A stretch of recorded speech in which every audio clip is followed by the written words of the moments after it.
Bismillah, assalamualaikum warahmatullahi wabarakatuh. Innal hamdalillah nahmaduhu wa nasta'inuhu wa nastaghfiruh wa na'udzu billahi min shururi anfusina wa min sayyiati a'malina. May yahdihillahu fala mudilla lahu wa may yudlilhu fala hadiya lahu. Wa asyhadu an la ilaha illallah wahdahu la syarika lahu.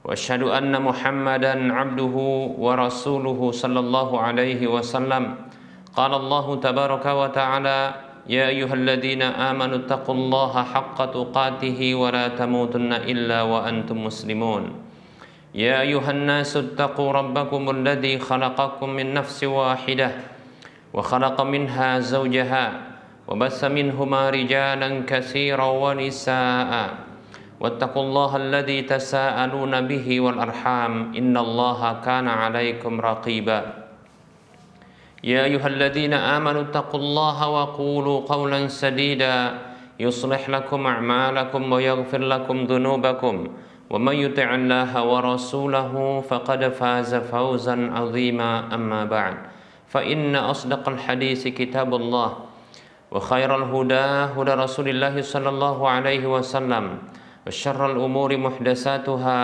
وكل محدثة بدعة وكل بدعة ضلالة وكل ضلالة في النار. Para muslim, para pemirsa Rosyad TV dan para pendengar Radio Medan Mengaji serta para pemirsa media sunnah yang terus serta menyiarkan kajian ini. Alhamdulillah, segala puji hanya untuk Allah. Salawat dan salam kita ucapkan untuk Rasulullah sallallahu alaihi wasallam. Kita kembali melanjutkan pembahasan kitab Minhajul Muslim di bab yang keempat tentang ibadah, dan kita akan menyebutkan, dan ini merupakan bentuk perulangan dari tata cara mandi yang sempurna. Kita akan sebutkan kembali menyebutkan tata cara mandi yang sempurna berdasarkan hadis yang sudah kita sebutkan pada pertemuan yang lalu, itu hadis Ibunda Aisyah radhiyallahu anha dan Ibunda Maimunah radhiyallahu anha. Maka disimpulkan bahwa tata cara mandi yang sempurna yang ini dilakukan oleh Nabi sallallahu alaihi wasallam adalah yang pertama, mencuci kedua tangan sebelum memasukkan ke wadah air. Mencuci kedua tangan 3 kali sebelum memasukkan wadah itu ke air. Nah, ini berdasarkan perkataan Ibunda Aisyah radhiyallahu anha mengatakan fabada'a faghasala yadayhi. Bada'a faghasala yadayhi. Beliau memulai mencuci kedua tangan. Dalam riwayat Muslim disebutkan dari Ibunda Maimunah radhiyallahu anha faghasala kaffaihi marrataini aw salasan summa adkhala yadahu fil ina'i. Lalu beliau mencuci kedua telapak tangan 2 kali atau 3 kali, lalu memasukkan tangan beliau ke dalam wadah tersebut. Kemudian yang kedua adalah mencuci kemaluan, mencuci kemaluan dengan bahasa lain adalah cebok, yaitu membersihkan kotoran-kotoran dengan tangan kiri.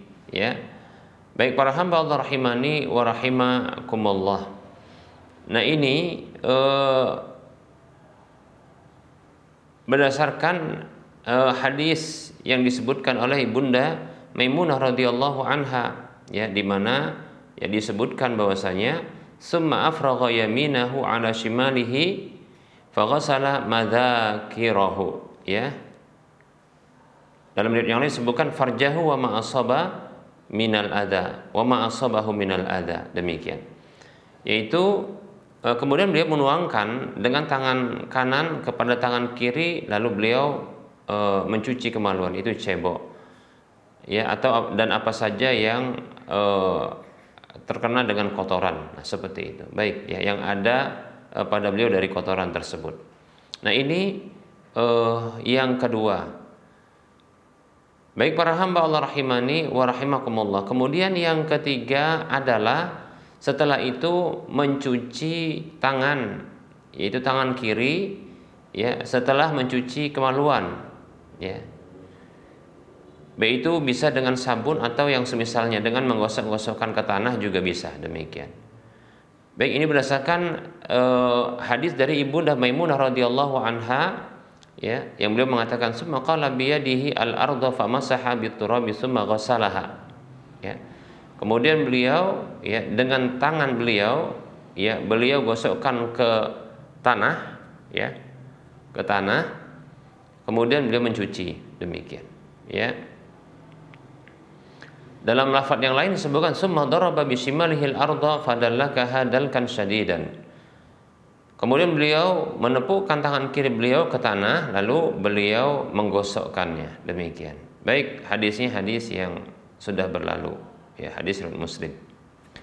Baik para hamba Allah rahimani wa rahmakumullah. Kemudian beliau ya berwudu dengan wudu yang sempurna. Berwudu ya dengan wudu yang sempurna. Ya. Dia berwudu dengan wudu yang sempurna. Baik para hamba Allah rahimani wa rahmakumullah, berwudu dengan wudu yang sempurna. Ya, ini seperti yang disampaikan oleh Ibunda Aisyah radhiyallahu anha, summa yatawaddau kama yatawaddau lis-shalah. Kemudian beliau berwudu seperti wudu beliau untuk salat, dalam hadis yang diriwayatkan oleh Imam Bukhari dan Muslim. Baik para hamba Allah rahimani wa rahimakumullah, tentunya ketika berwudu ini di sana ya kembali mencuci tangan, kemudian berkumur-kumur sekaligus memasukkan air ke dalam hidung, lalu membasuh wajah, kemudian membasuh tangan sampai siku, yang kanan lebih dahulu, yang kiri setelah itu masing-masing 3 kali. Begitu juga tadi membasuh wajah 3 kali, kemudian mengusapkan ya pada kepala sekaligus ya telinga. Dengan sekali saja bisa dilakukan demikian. Nah kemudian ya setelah itu bisa melakukan dengan salah satu dari 2 pilihan berikut ini, yaitu langsung mencuci kaki, ya membasuh kaki yang kanan 3 kali, yang kiri 3 kali dari ujung kuku sampai mata kaki, demikian 2 mata kaki. Baik ya. Atau pilihan yang kedua itu mengakhirkan basuhan pada kaki ya nanti di akhir mandi, demikian ya. Ini pernah dilakukan oleh Nabi ya sallallahu alaihi wasallam.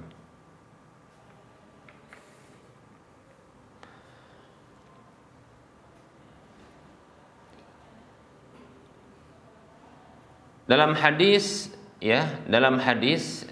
Ibunda Maimunah radhiyallahu anha ya disebutkan bahwasanya Nabi Shallallahu alaihi wasallam menunda ya atau mengakhirkan pembasuhan kaki, kedua kaki sampai mata kaki itu setelah ya beliau menyempurnakan mandi. Ya, seperti dalam hadis yang diriwayatkan dalam Sahih Bukhari, falamma faragha min ghuslihi ghassala rijlaihi. Maka tatkala beliau selesai dari mandi beliau, maka beliau mencuci kedua kaki beliau, demikian ya. Adapun dalam hadis Ibunda Aisyah radhiyallahu anha disebutkan bahwasanya beliau berwudu dengan wudu sempurna ya, yaitu menyelesaikan wudu itu sampai mencuci kedua kaki sampai mata kaki, demikian ya. Dan ini kedua-duanya boleh untuk dilakukan, bukan salah ya. Ya, karena ini tidak masalah ya. Demikian. Karena riwayat tersebut adalah riwayat yang sahih. Baik para hamba Allah rahimani wa rahimakumullah. Nah, setelah berwudu dengan sempurna ya, ya, maka setelah itu ya menuangkan air pada kepala ya 3 kali hingga air itu sampai ke dasar rambut ya, rambut kepala. Ini bisa dilakukan ya untuk mencontoh Nabi Sallallahu Alaihi Wasallam, baik itu bagi yang memiliki rambut yang tebal lebat atau rambut yang tidak lebat ya. Bagi rambut yang tebal maka ini sesuai ya dengan kondisi Rasulullah SAW di mana rambut beliau itu panjang ya. Adapun bagi orang yang memiliki rambut yang tipis atau mungkin pendek, maka tidak mengapa mencontoh Nabi Shallallahu Alaihi Wasallam dalam hal ini. Yang mencontoh Nabi Shallallahu Alaihi Wasallam dalam hal ini.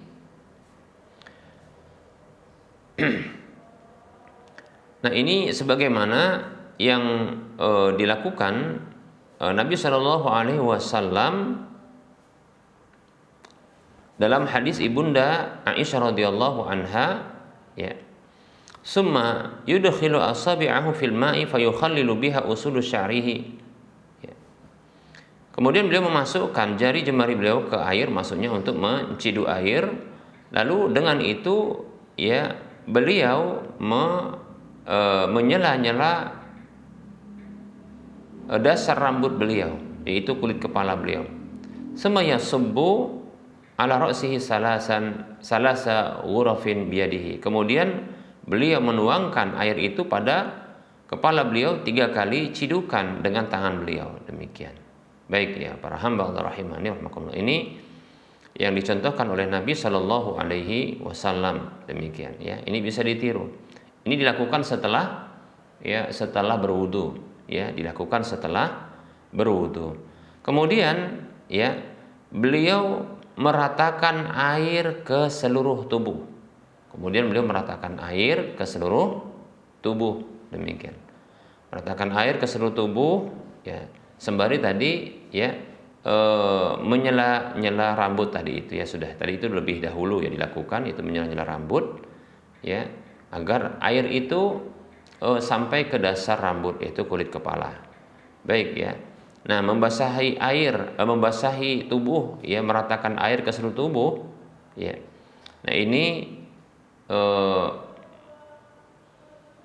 dilakukan, ya, berdasarkan hadis dari ibunda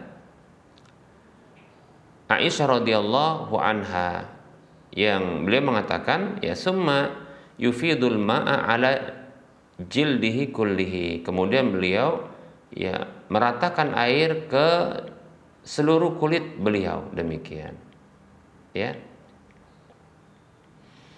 Sementara ibunda Maimunah radhiyallahu anha beliau mengatakan summa sabba ala jasadihi, ya. Kemudian beliau menuangkan, ya, air itu ke seluruh jasad beliau, seluruh fisik beliau, ya, tubuh beliau, demikian. Baik para hamba Allah rahimani wa rahimakumullah. Nah, ketika meratakan air ke seluruh tubuh ini setelah berwudu dan menyela-nyela rambut itu dengan jari jemari yang sudah dikenakan kepada air, ya. Nah, ini didahulukan, ya, yang kanan, ya, bagian tubuh yang kanan baru yang kiri, demikian. Mengapa? Karena Rasulullah SAW dikabarkan oleh ibunda Aisyah radhiyallahu anha, ya, karena Nabi sallallahu alaihi wasallam yuhibbu tayamuna, ya, fi tarajjulihi wa tana'ulihi wa tuhurihi wa sya'ni kullihi, demikian. Atau kama qala radhiyallahu anha.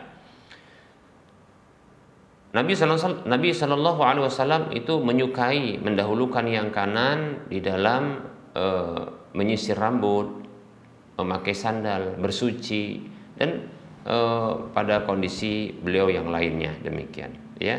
Jadi mendahulukan yang kanan, ya, mendahulukan yang kanan ini merupakan sesuatu yang sunnah di dalam mandi ini, ya. Baik para hamba Allah rahimani wa rahimakumullah. Nah, dengan meratakan air ke seluruh tubuh dengan mendahulukan yang kanan, begitu juga terus, ya, di akhir dengan yang kiri, baik itu bagian tubuh yang depan maupun belakang, ya, maka selesai, ya, tata cara mandi yang sempurna, ya. Nah, bagi yang tadi mengakhirkan pembasuhan kaki ketika berwudu berdasarkan hadis ibunda Maimunah radhiyallahu anha, maka bisa setelah itu, ya, membasuh kaki yang kanan 3 kali, ya, sampai mata kaki, kemudian yang kiri juga 3 kali, ya, sampai mata kaki. Baik para hamba Allah rahimani wa rahimakumullah. Baik, para hamba Allah, ini tata cara mandi yang sempurna. Tata cara mandi yang sempurna. Baik para hamba Allah rahimani wa rahimakumullah. Insyaallah taala kita akan lanjutkan pada pertemuan yang akan datang ya. Pembahasan insyaallah taala tata cara mandi wanita. Ya, tata cara mandi wanita yang ini akan dijelaskan berbeda antara sebabnya ya, sebab kewajiban mandi tersebut. Itu para ulama mereka membedakan ya, sedikit saja ada perbedaan tata cara mandi wanita karena sebab junub ya, itu dibedakan dengan tata cara mandi wanita karena sebab haid ataupun nifas. Insyaallah taala pada waktu mendatang kita akan membahasnya ya, insyaallah taala. Baik para hamba Allah rahimani wa rahimakumullah. Kita cukupkan untuk penyampaian materi, kita buka sesi soal jawab.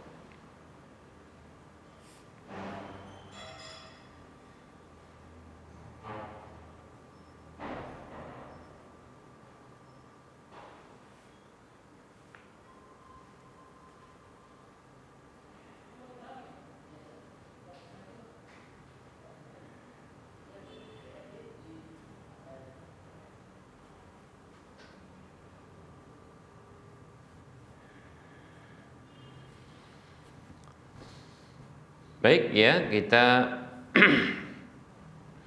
mencoba untuk menjawab pertanyaan yang sudah masuk.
Baik para hamba Allah rahimani wa rahimakumullah, ada pertanyaan?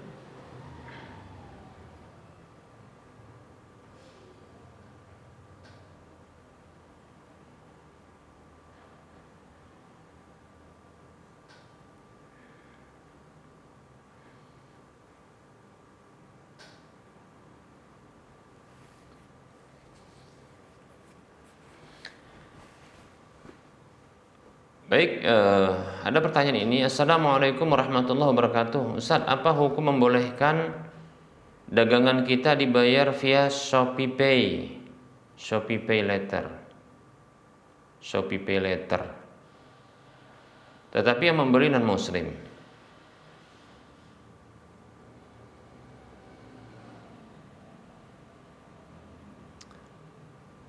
Apa ini Shopee Pay Later ini? Pembayaran berarti ditalangi dulu oleh pihak Shopee-nya. Kemudian ada berarti seperti kartu kredit ya, gitu ya. Baik, kita rinci saja.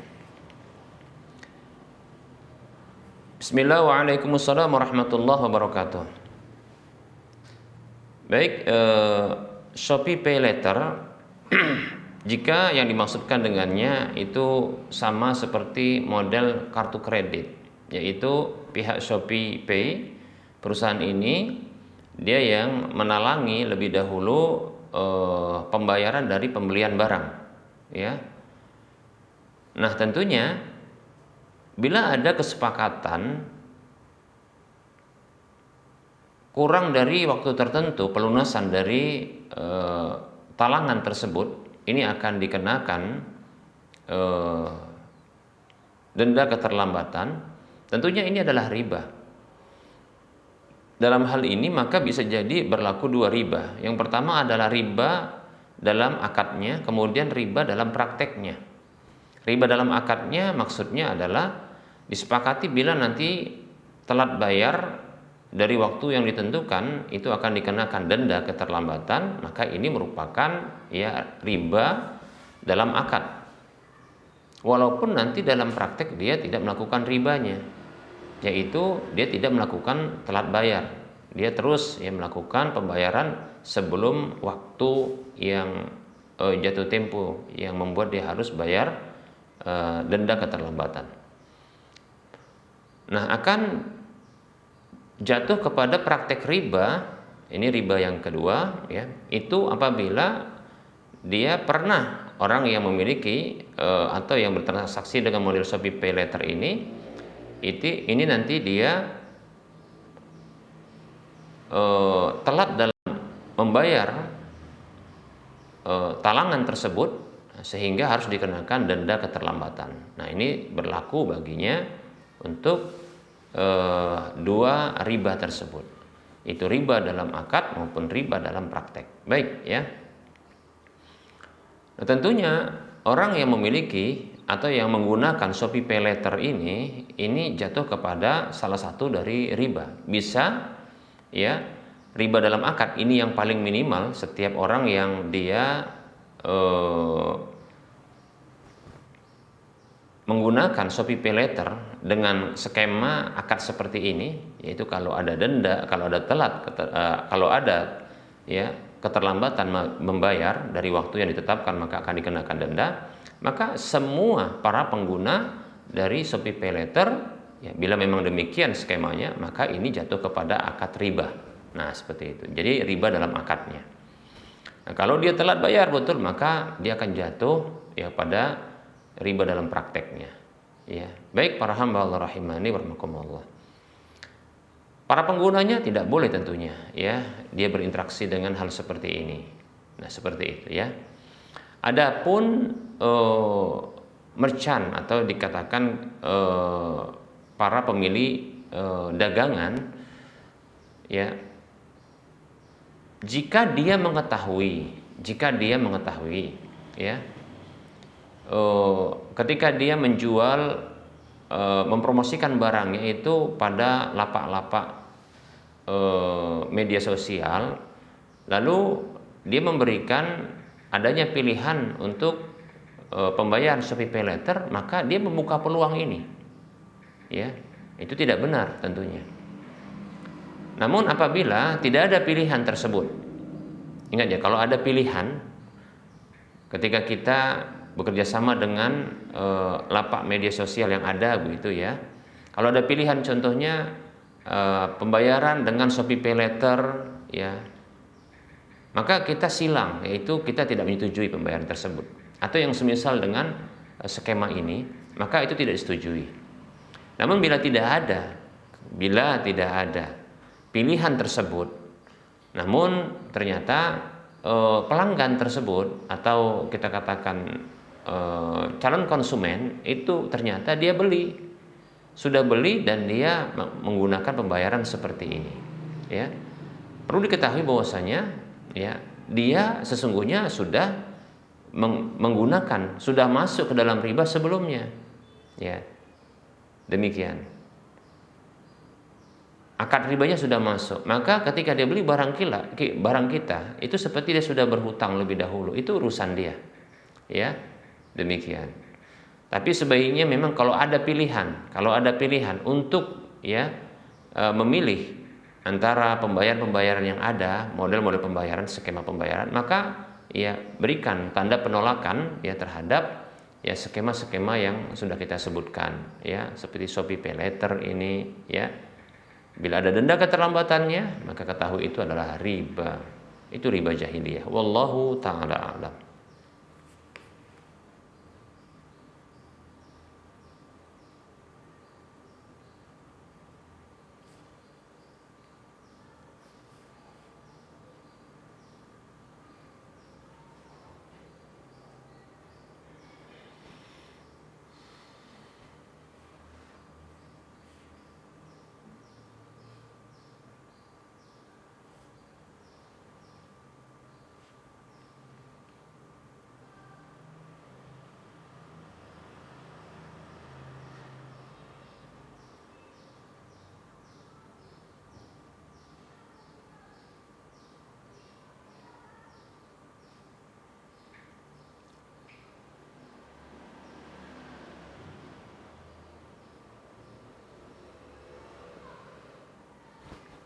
Baik para hamba Allah rahimani wa rahimakumullah.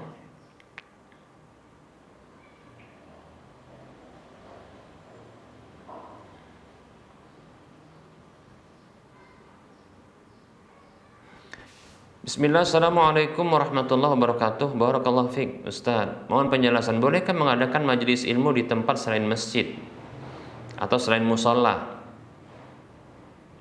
yang dilakukan secara rutin? Contohnya seperti di sebuah gedung, Ustaz. Karena di tempat saya selama ini kajian rutinnya diadakan di musola, dan kedepannya dari pihak panitia akan dipindahkan ke gedung, Ustaz. Karena ada salah seorang yang mewakafkan gedung tersebut untuk dijadikan tempat kajian. Sementara saya pribadi merasa kurang nyaman dikarenakan itu menutup diri dari masyarakat sekitar. Mohon nasihatnya Ustaz, manakah yang lebih afdol, di musola atau di gedung? Syukron, jazakallahu khairan. Bismillah. Waalaikumsalam warahmatullahi wabarakatuh. Wa fiik barakallah. Afwan. Perlu diketahui bahwasanya penyampaian ilmu itu tempatnya terkait dengan tempat, maka itu yang paling afdol itu adalah memang masjid di rumah Allah Subhanahu wa taala. Ini sebagaimana dalam hadis Nabi sallallahu alaihi wasallam, dalam hadis yang diriwayatkan oleh Imam Muslim, beliau mengatakan sallallahu alaihi wasallam, majtama'a qaumun fi baitin min buyutillahi yatluna kitaballahi wa yatadarasuna bainahum illa nazalat 'alaihimus sakinah wa ghasyiyatuhumur rahmah wa hafathumul malaika wa dzakarahumullahu fi man 'indah. Kata Nabi sallallahu alaihi wasallam, tidaklah ada sekelompok orang yang berkumpul di salah satu dari rumah-rumah Allah.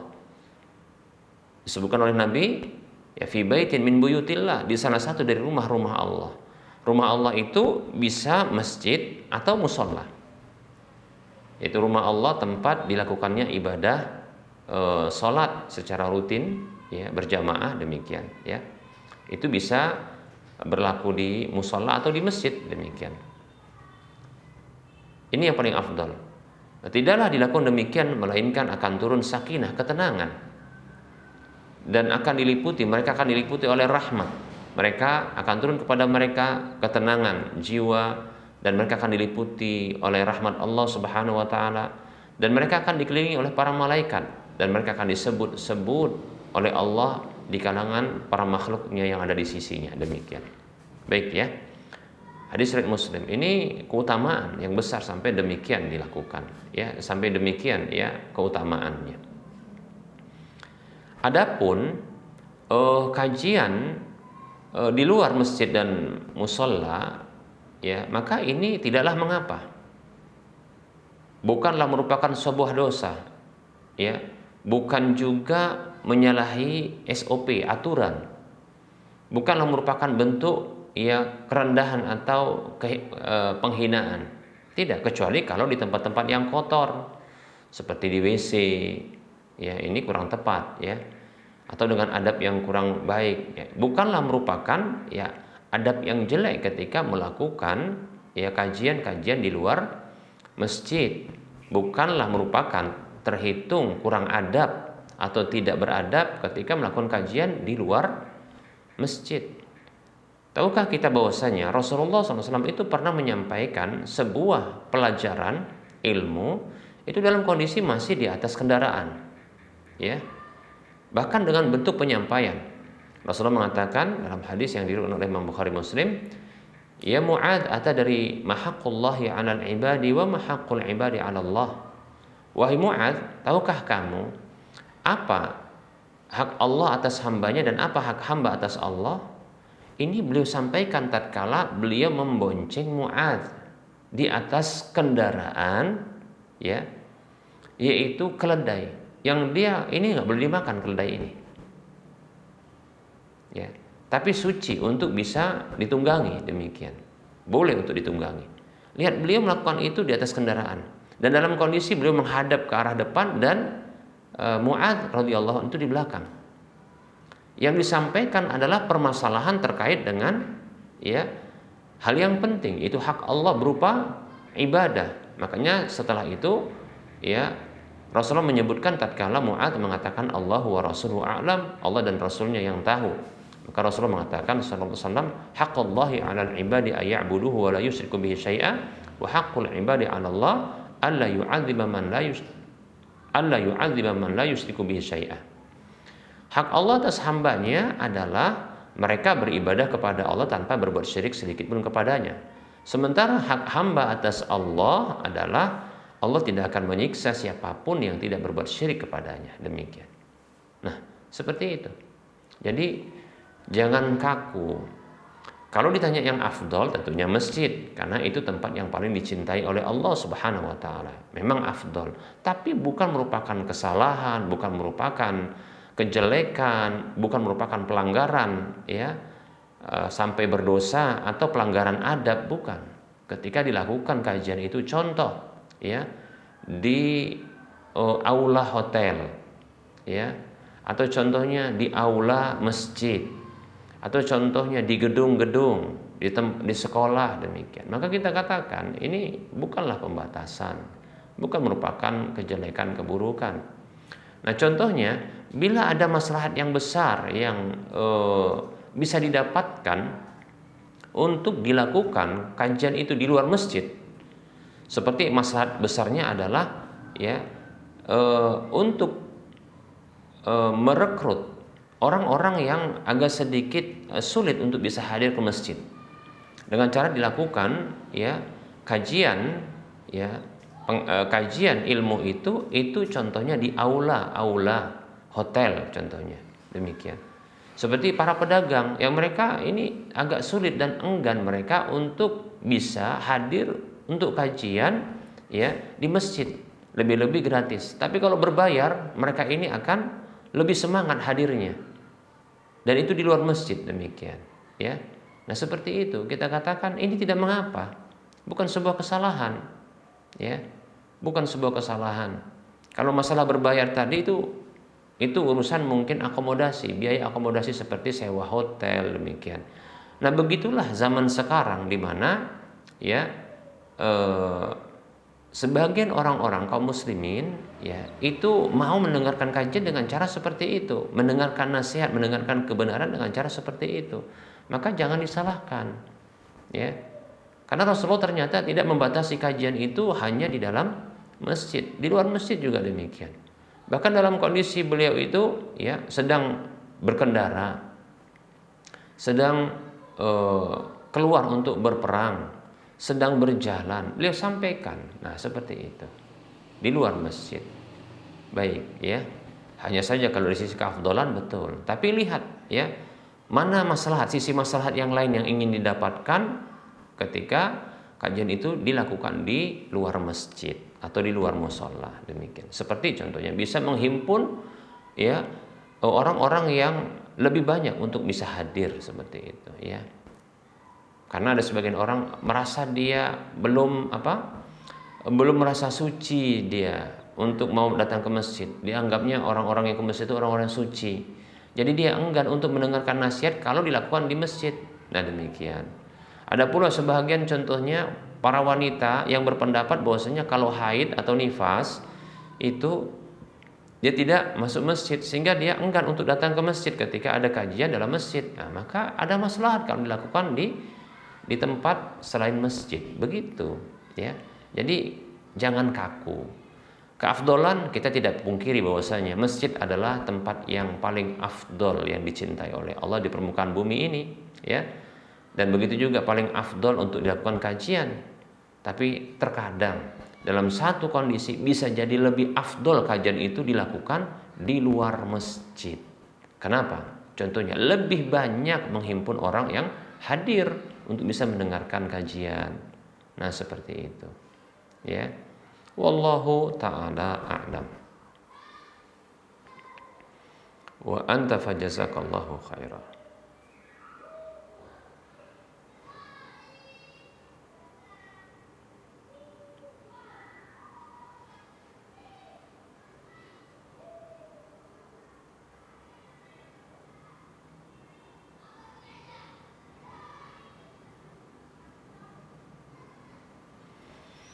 Ada pertanyaan, Assalamualaikum Ustaz, apa kabar? Alhamdulillah, baik ya.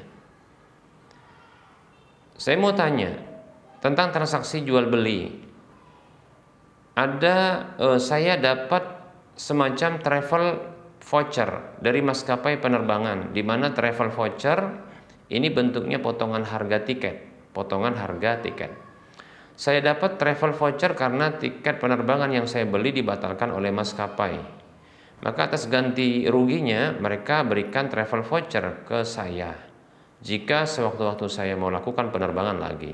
Pertanyaannya, boleh nggak saya jual travel voucher tersebut ke orang lain karena saya sudah tidak ada rencana mau melakukan penerbangan dalam waktu dekat? Demikian.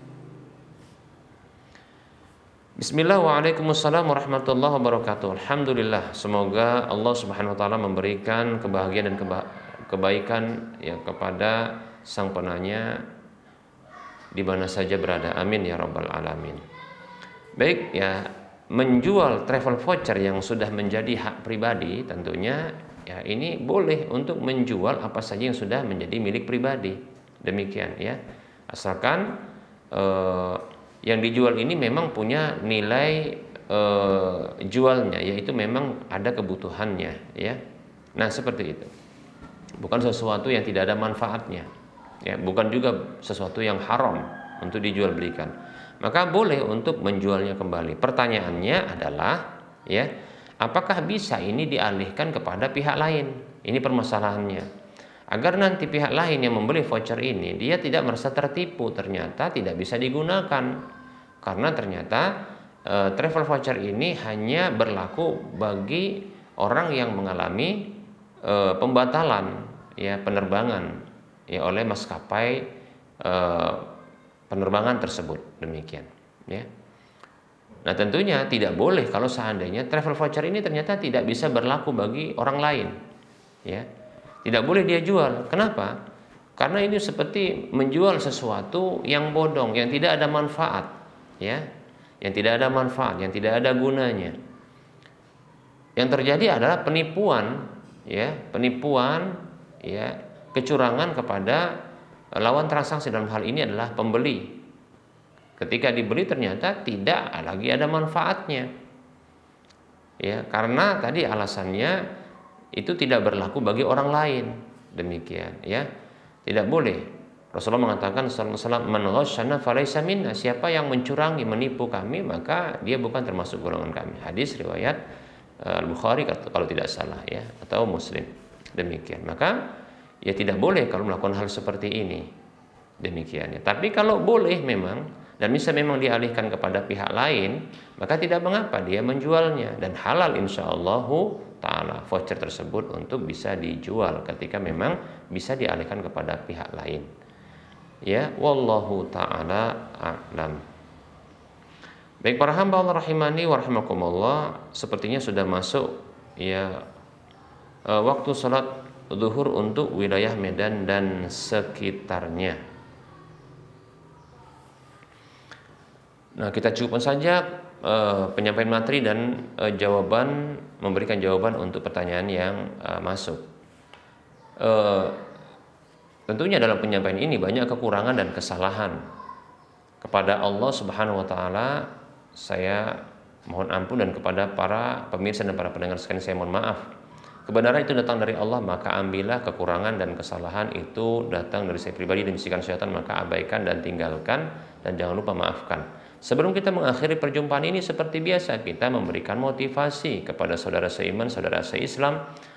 Mari kita berdonasi untuk membangun Masjid Al-Muwahhidin yang nantinya insyaallah ta'ala akan dijadikan sebagai Islamic Center, pusat ya persebaran Islam ya dan sunnah ya, ajaran sesuai Nabi Muhammad SAW, sesuai ajaran Nabi SAW. Demikian ya, untuk wilayah Medan dan sekitarnya.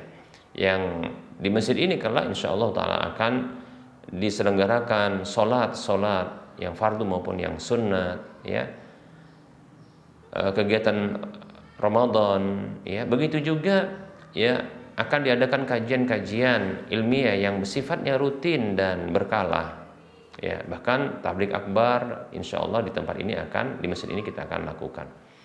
Begitu juga kegiatan-kegiatan sosial insya Allah taala kita akan lakukan insya Allah taala. Mari kita miliki aset akhirat yang minimal pahalanya 700 kali lipatnya. Yang ini akan terus mengalir pahalanya tatkala dimanfaatkan, ya, digunakan masjid tersebut. Dan yang luar biasa adalah setiap kita yang turut membantu sekecil apapun untuk membangun masjid Allah Subhanahu wa taala di bumi Allah, maka Allah akan bangunkan sebuah rumah di surga. Mari kita turut berdonasi, silakan transfer ke nomor rekening Bank Syariah Indonesia di nomor 71274855555 atas nama Yayasan Lajnah Dakwah Medan kode bank 451. Untuk info lanjutan Anda bisa melihat ya di layar kaca Anda ini. Semoga Anda termotivasi dan semoga bermanfaat. Mohon maaf atas segala kekurangan. Kita ketemu lagi di lain kesempatan. Wassallallahu ala Muhammad wa ala alihi wa ashabihi ajma'in. Subhanakallahumma wa bihamdika asyhadu an la ilaha illa anta astaghfiruka wa atubu ilaika walhamdulillahi rabbil alamin. Wassalamualaikum warahmatullahi wabarakatuh.